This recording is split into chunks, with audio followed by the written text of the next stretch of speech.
Hi everyone, this will be my informative speech about prosthetics and their advances through time and into modern days. And the first prosthetics were found on Egyptian mummies. They were prosthetic toes that were used to replace toes that were lost in accidents in battle. It was also, after the Egyptians, there was a few wooden below knee legs that were found. Um, And the Roman general had a iron hand to replace one lost in battle so that he could go back into battle.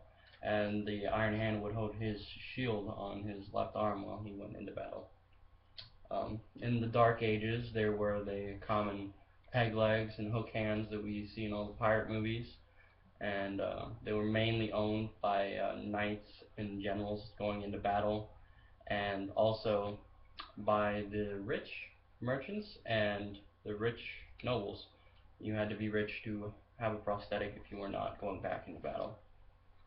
And in the Renaissance era, there was a rekindling in prosthetic research, and new technology was invented. And in 1508, Gotz von Berlichingen invented a pair of advanced iron hands that could be used by an amputee to place his hands.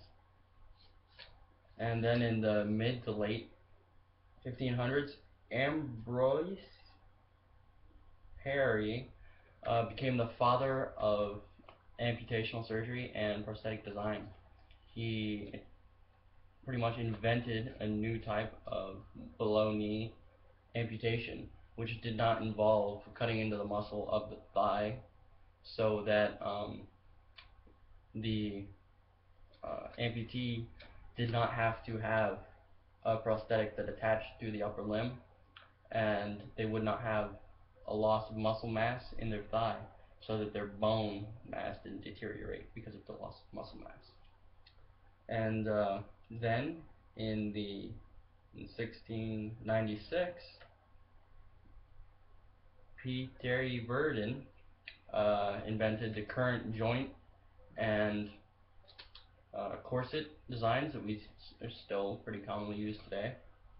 And then in the 1800s, James Potts invented the Ainsley leg, which is also known as the Southwell leg. And then in 1846, the Southwell leg was improved by Benjamin Palmer. And then in 1858, Douglas Bile invented Dr. Bile's anatomical leg.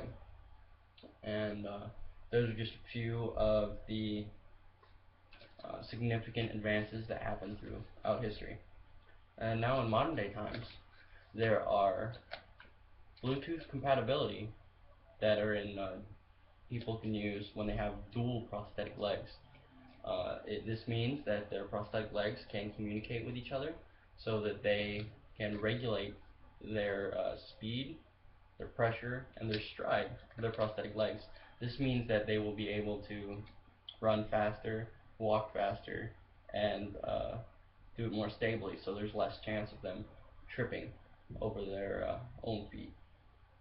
And then there's targeted muscle reinnervation, which is a very advanced medical technique where they re-energize the nerves of an amputated limb in a different body part. So say as if you were going to re-nervate an arm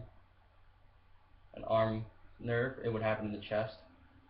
And what these do is that if you think about something, it'll send that signal down to the nerve, and then that nerve will send the signal to the amputated arm so that you can move your artificial limb with just by thinking, and it all happens within the body.